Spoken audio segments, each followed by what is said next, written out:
Kung ang kaligtasan ay nakasalalay sa aking desisyon, paano ako magkakaroon ng katiyakan? Sapagkat ang aking puso ay taksil. Bukas maaring ako ay mag-alilangan. Bukas maaring magbago ang aking isip. Bukas maaring hindi na ako maniwala. Ngunit kung ang aking kaligtasan ay nakasalalay sa walang hanggang dekrito ng Diyos, ako ay ligtas.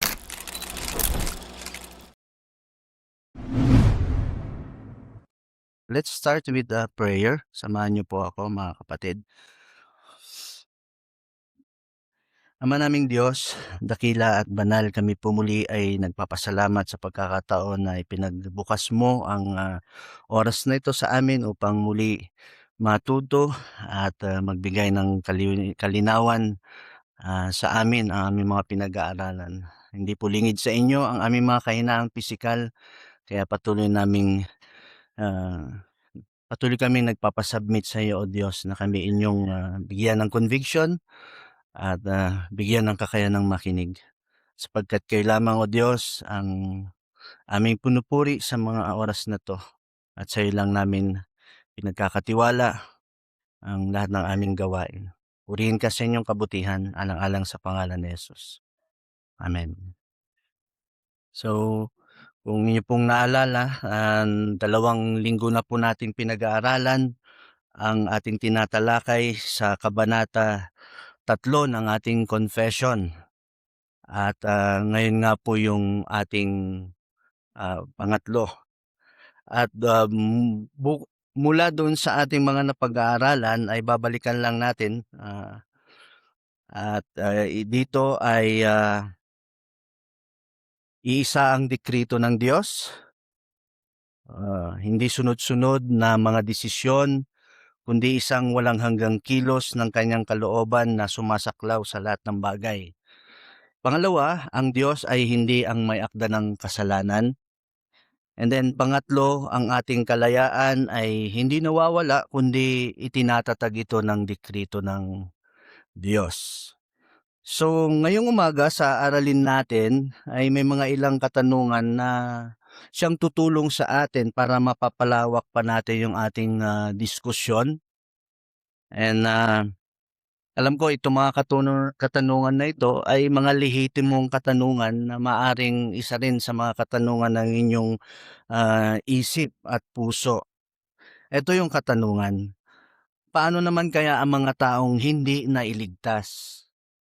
Pinili ba sila ng Diyos upang mapahamak? At kung ang Diyos ang nagtakda ng lahat, bakit pa tayo nangangaral? Bakit pa tayo pumupunta sa iba't ibang lugar at ipangaral ang Ebanghelyo? Well, lehitimo po ang mga tanong na yan, pero ang confession natin, ang 1689, ay sumasagot sa mga katanungang ito. At babasahin ko po ang ating confession, chapter 3, paragraph 2. Sabi dito, although God knows whatever may or can come to pass upon all supposed conditions, yet He has not decreed anything because He foresaw it as future or as that which would come to pass upon such conditions. Sa Tagalog, bagamat nalalaman ng Diyos ang anumang maaring mangyari sa ilalim ng anumang ipinalalagay na kondisyon, gayunman ay hindi niya itinakda ang anumang bagay dahil nakita niya ito sa hinaharap o bilang isang bagay na mangyayari sa ilalim ng gayong mga kondisyon. Sa madaling salita, alam ng Diyos ang lahat ng posibleng mangyari. Ngunit hindi batay sa kaalamang iyon ng Diyos ang kanyang dekrito. So, may mga pointers dito na kailangan nating uunawain. Okay? Kasi alam nyo, maraming mga Kristiyano pa rin sa ating kapanahunan ngayon na nag-iisip ng ganitong proseso ng kaligtasan. Ano ba yon? Sabi niya dito na nung tumingin ang Panginoon o tumingin ang Diyos sa hinaharap, nakita niya na kung sino yung mananampalataya. Halimbawa, nakita niya si Limuel na maniniwala. Nakita niya si Jasmine na maniniwala. nakita niya si Sister Graciel na maniniwala. At dahil doon sa paniniwala nilang doon lang sila pinili. Well, mukhang logical yung ganong kaisipan, mukhang makatarungan, kumbaga parang fair siya, pero hindi po yan ang itinuturo ng Biblia. At dito gusto nating tignan ang sinasabi, una sa lahat, si A.W. Pink bilang tulong sa ating aralin. Kung inyo pong mamarapatin na introduce ko lang sa inyo na siya isang manunulat nung nakaraang siglo, kilala siya sa kanyang malalim na pagpapahalaga sa kasulatan. At ganito yung kanyang paliwanag. Meron kasi siyang book na kung saan ito po yung aking binasa at pinagkuhanan ng ating mga reference entitled The Sovereignty of God. Sabi niya dito, if God foreknows all things, He has also foreordained all things. God foreknows what will be because He has decreed what shall be. Ibig sabihin, hindi tumingin ang Diyos sa hinaharap upang malaman kung ano ang gagawin. Itinakda niya na ang nangyayari at mangyayari.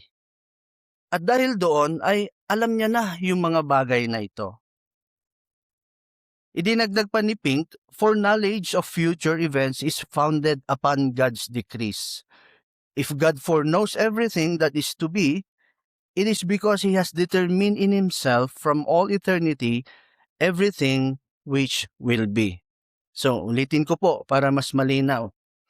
Ang kaalaman ng Diyos tungkol sa hinaharap ay hindi dahil tumingin muna siya.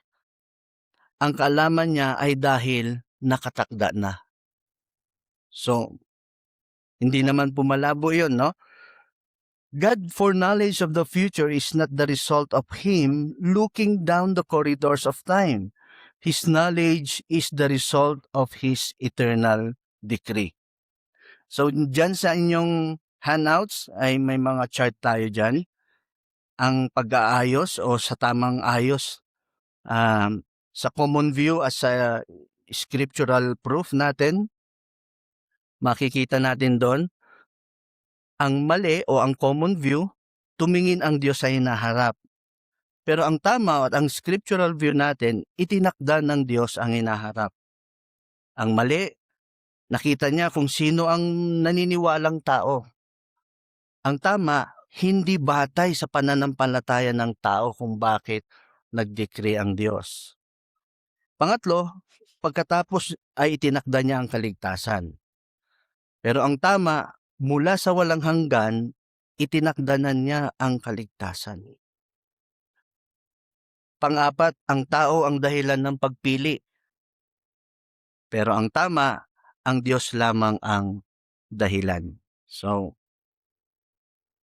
sa puntong ito, kung meron man, medyo napapabilis man tayo, pero kung meron kayong katanungan, ay siguro i-reserve na rin natin mamaya. Kasi doon pa lang sa question natin, parang, oo nga, no? Parang kung ang Diyos ay nakabatay doon sa pagpili niya sa paniniwala ng tao, ibig sabihin pala ang may authority sa kanyang kaligtasan ay ang tao.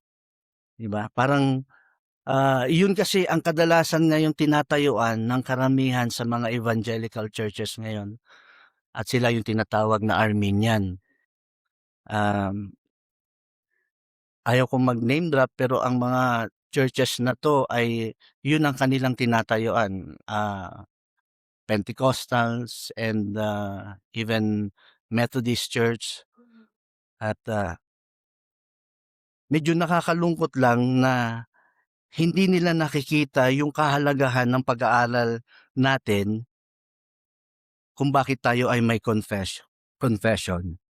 So, ang tanong ko ngayon ay ganito, kung sa palagay natin, bakit ang kadalasang pananaw ng marami ay tumitingin muna ang Diyos bago pumili? So, ito kasi nga yung turo ng Arminianismo, una. Pangalawa, dahil ito ay nagbibigay ng solusyon dun sa tensyon sa pagitan ng sovereignty ng Diyos at yung pananagutan ng tao or human responsibility. Pangatlo, Dahil ito ang turo ng maraming sikat na pastor o mga apologists. Sa madaling salita, ang pananaw na ito ay popular dahil natural ito sa pag-iisip ng tao at tila sumasagot sa isang mahirap na tanong. Ngunit hindi ito ang itinuturo ng Biblia. Kung susuriing mabuti ang buong konteksto ng predestinasyon, pagpili at pananampalataya, ito ay bilang kaloob ng Diyos. Dako po tayo sa ikatlong bahagi, ang krus bilang pinakamalinaw na halimbawa.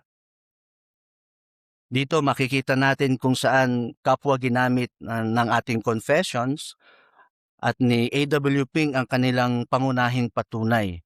Ito ay tungkol sa krus ni Kristo.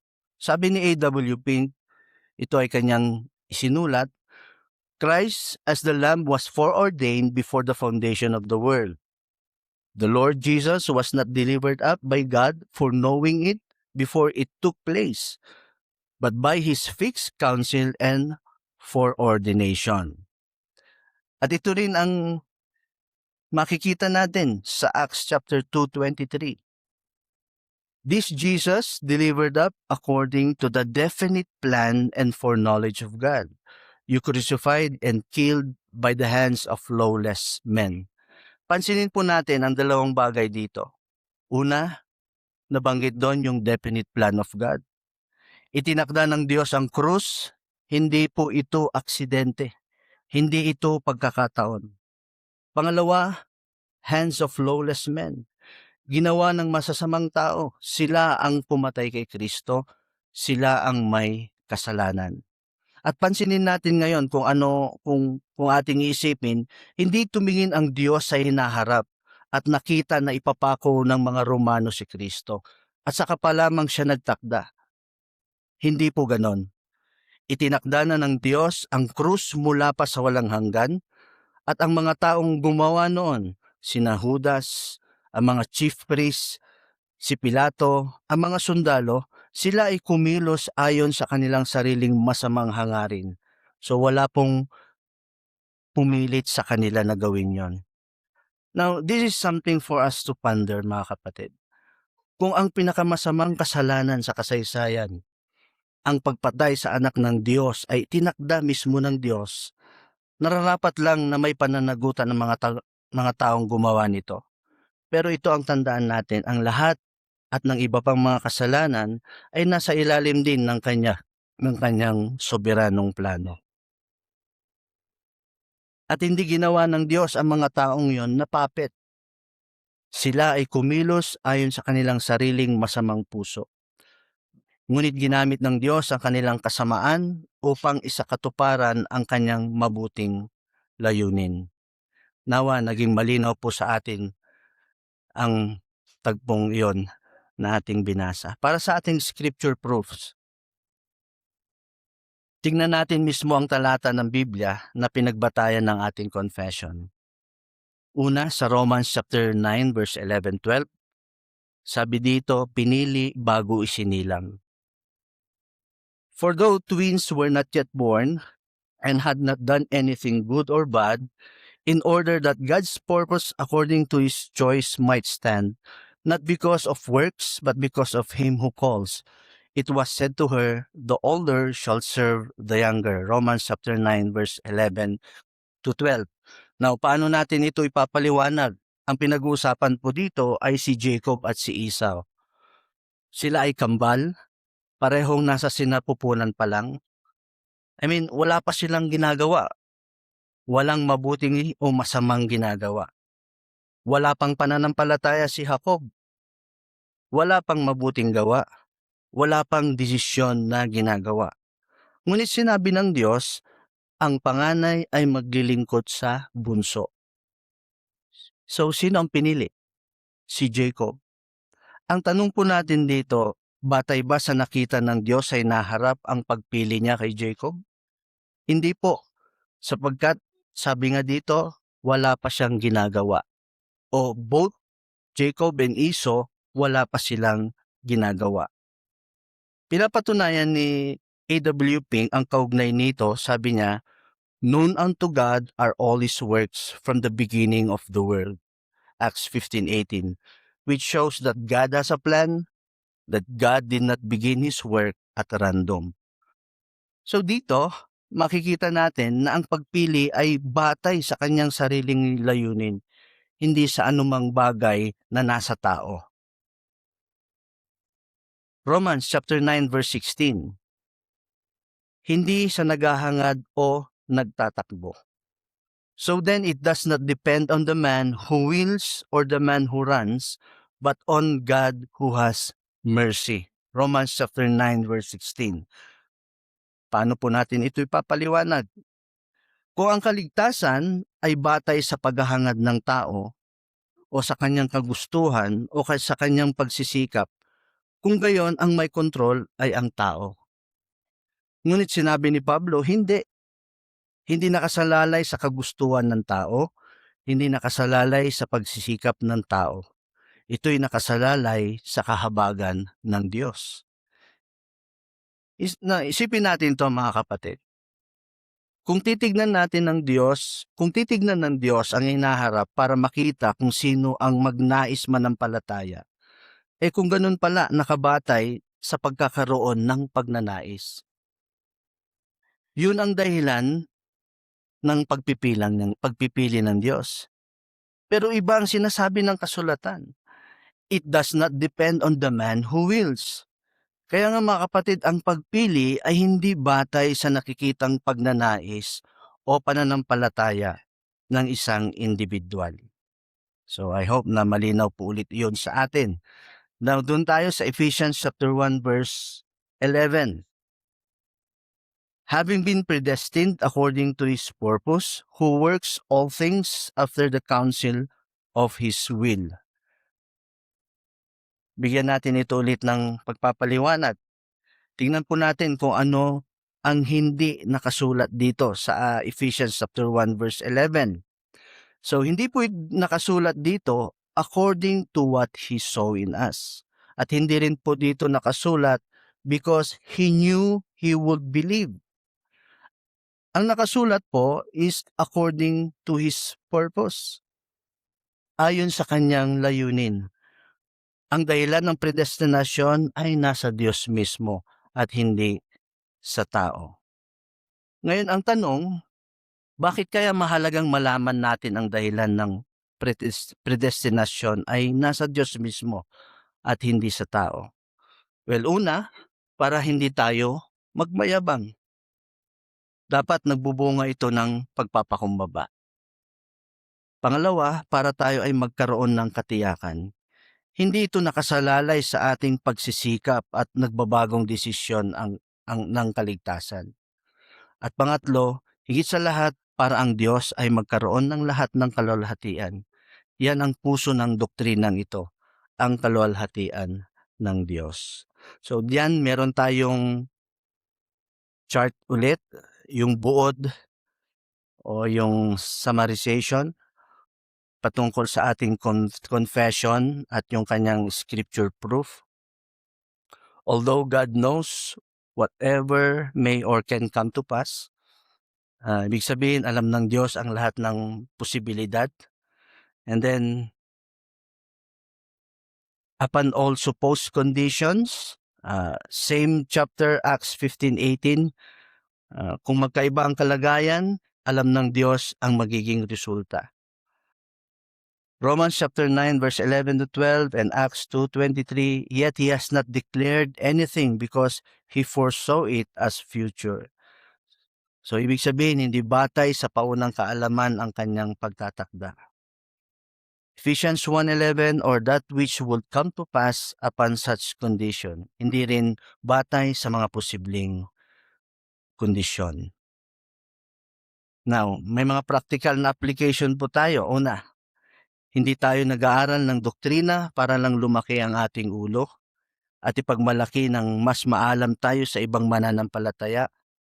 Bilang mga tinatawag na reform, nararapat lang na tayo ay confessional, creedal at covenantal.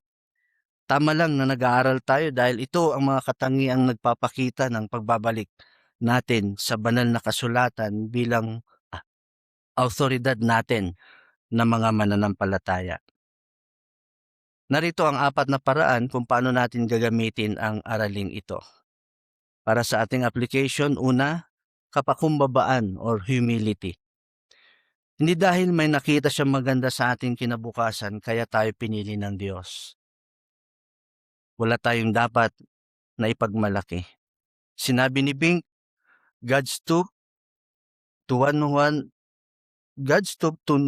who by nature is a rebel and works in him both to will and to do of his own good pleasure. Kung isipin natin, tayo na mga makasalanan noon, mga rebelde sa Diyos, walang paghahangad na hanapin siya, ngunit siya ang lumapit sa atin. Siya ang nagtakda ng panahon para lumapit sa atin at ipahayag ang kaligtasan. Ang ating kaligtasan ay hindi bunga ng ating superior na desisyon. Ito ay bunga ng kanyang libreng biyaya, a free grace. Kaya sabi ni Pablo sa unang Korinto, chapter 4, verse 7, ano ang mayroon ka na hindi mo tinanggap? Pagninayan po natin ito, mga kapatid, sa ating mga puso. Ang ikalawa, katiyakan at kaaliwan sa pagdurusa. Assurance and comfort. Bahagi sa buhay natin ang pagpapabanal o sanctification. Ang mga pagsubok at sakit na hindi natin lubos maunawaan, may mga tanong na bigla na lang nagpa-pop up sa ating isip, tapos bumabagabag sa ating puso, at tinatanong natin bakit ito nangyayari? Bakit ngayon? Bakit kami? Well, mga kapatid, hindi kailangang unawain ang lahat beyond our finite mind dahil hindi po aksidente ang anumang nangyayari sa atin. Ang Diyos po ay may plano kahit hindi natin ito nakikita agad. At alam din natin ito, kung ang kaligtasan ay nakasalalay sa aking desisyon, paano ako magkakaroon ng katiyakan? Sapagkat ang aking puso ay taksil. Bukas maaring ako ay mag-alilangan. Bukas maaring magbago ang aking isip. Bukas maaring hindi na ako maniwala. Ngunit kung ang aking kaligtasan ay nakasalalay sa walang hanggang dekrito ng Diyos, isang dekrito batay sa aking pagbabagong kalooban kundi sa kanyang nagbabagong kalooban, kung gayon ako ay ligtas. Sinabi ni Jesus sa John chapter 10 verse 28 to 29, hindi sila mapapahamak kailanman at walang makakaagaw sa kanila sa aking kamay. At ang Diyos na ito, ang nagtakda ng lahat ng bagay ay siya ring Diyos na nangangako na ang lahat ng bagay ay magkakalakip-lakip para sa mabuti sa mga umiibig sa Diyos. Romans chapter 8 verse 28. Ang ikatlo, evangelism, ang masigasig na pangangaral ng ebanghelyo. Ito ang karaniwang objection laban sa doktrinang ito. Kung itinakda na ng Diyos ang maliligtas, bakit pa tayo mangangaral? Ang sagot ni Pablo sa Romans chapter 10, ang lahat nga ng tumatawag sa pangalan ng Panginoon ay maliligtas. Ngunit paano sila tatawag sa Kanya kung hindi sila sumasampalataya? Paano sila sasampalataya kung hindi nila narinig? Paano sila makakarinig kung walang nangangaral?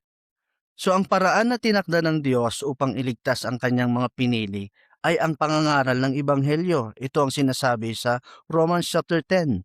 Hindi tayo nangangaral upang makita muna ng Diyos kung sino ang mananampalataya. Tayo ay nangangaral dahil itinakda na ng Diyos na sa pamamagitan ng pangangaral ay tatawag siya ng kanyang mga pinili. Kaya huwag nating gamitin ang doktrinang ito bilang dahilan upang tumigil sa pagbabahagi ng Ebanghelyo. Bagkus, gamitin natin ito, mga kapatid, bilang kalakasang loob. Sapagkat tiyak na may mga pinili ang Diyos na naghihintay marinig ang mensahe sa pamamagitan ng bawat sa atin. Ang pagpili ng Diyos ay hindi naman nakasulat doon sa noo ng isang tao na ako ay pinili, kung hindi ito ay nakabase sa kanyang doktrina o sa kanyang decree. Ang ikaapat, panghuli, pagsamba o worship. Mga kapatid, ang doktrinang ito ay hindi para pataasin ang ating intelektual na pagmamataas. Hindi tayo nag-aaral nito upang manalo sa debate. Ito ay para magbunsod sa atin ng pagsamba. Ito ang sinasabi sa Romans chapter 11 verse 33 to 36. O ang lalim ng kayamanan ng karunungan at kaalaman ng Diyos. Hindi matarok ang kanyang mga kahatulan at di nasusubaybayan ang kanyang mga daan. Sapagkat sino ang nakakakilala ng isip ng Panginoon? O sino ang naging tagapayo niya? O sino ang naunang nagbigay sa kanya upang siya ay gantihan? Sapagkat mula sa kanya, sa pamamagitan niya, at para sa kanya ang lahat ng bagay. Sa kanya ang kaluwalhatian magpakailanman. Amen. At ito rin po ang panghuling salita na binitawan ni A.W. Pink pagkatapos niyang isulat ang libro na ating aaralan ngayon o reference ngayon. Sabi niya, Alleluia, for the Lord God omnipotent reigneth. So ito ang tamang tugon natin mga kapatid, hindi ang pagtatalo, kundi ang pagsamba. Sa ating buod, summarization, may mga tanong dito. Ito na rin siguro bilang pagtatapos. Alam ba ng Diyos ang lahat ng mangyayari? Oo, alam niya. Ibinatay ba niya ang kanyang dekreto sa kaalamang yon? Hindi. Kung hindi, saan ibinatay ang kanyang dekreto? Ito ay ibinatay niya sa kanyang sariling layunin. Ephesians chapter 1 verse 11. Ano ang kaugnayan ng foreknowledge at decree? Ang foreknowledge ay batay sa decree, hindi po baliktad. Ano ang pinakamalinaw na halimbawa nito? Acts chapter 2 verse 23. Ito ay yung krus na ni Kristo. So ano ang tama nating tugon? Kapakumbabaan, katiyakan, pangangaral at pagsamba. So alam ko may mga katanungan diyan sa handout. Siguro iiwanan na lang natin yan for our own reflection sa lesson na ito. And meron din akong sinulat dyan yung mga meanings sa Tagalog. At sa susunod na linggo, God willing, tatalakayin natin yung tiyak na dekreto ng predestination. Nasa paragraph 3 and 4 na po tayo. So, ibig sabihin kung paano ang Diyos ay pumili ng mga partikular na tao tungo sa buhay na walang hanggan. Medyo mabigat yung predestinasyon at ito ay yung kalimitang pinagdidebatehan din ng mga popular na mga theologian. Alam ko po na medyo palalim ng paralim yung ating pag-aaral. Ako rin mismo natatakot pagka binubuksan ko na yung aking references, The Sovereignty of God by A.W. Pink, tapos kay John Norton, napakarami. Pero syempre, at the end of the day, saan ba tayo magbabatay? Doon pa rin po sa authority ng Scripture. So, sa susunod, I hope na God willing, matalakay po natin ito. So, ipanalangin po natin ang paghahanda natin. Tayo po ay manalangin kung may mga katanungan at kung may dagdag na thoughts, maaari po nating sabihin mamaya. O Diyos naming tagapagligtas, salamat sa anyong patuloy na pangunguna. Hindi namin saklaw ang inyong kaalaman. It is beyond our knowledge. Ganun pa man na sa pag-aaral namin maaring hindi pa naging malinaw ito. Maaring hindi lahat ay nasambit, hindi lahat ay naituro. Ngunit sa kabila ng aming kahinaan, sa kabila ng hindi pagkakaintindi sa mga naituro, O Diyos, hayaan mo na ang Banal na Espiritu ang siyang mag-convict sa amin na sa aming mga tahanan din, gaya nga sa Biblia, ang mga Berean ay nag-aral mismo sa kanilang mga sarili. Ganun din nawa ang maipaalala sa amin na hindi kami umaasa lamang sa nakita, napakinggan, bagkus sa aming mga sarili ay maging tapat kami na mag-aral sapagkat ito lamang, Panginoon, ang pamamaraan mo kung saan kami ay lalago at mapalawak ang aming kaalaman sa confession. Purihin ka sa inyong kabutihan at kayo po ang siyang patuloy na kumilos sa aming kalagitnaan. Alang-alang sa pangalan ni Jesus. Amen.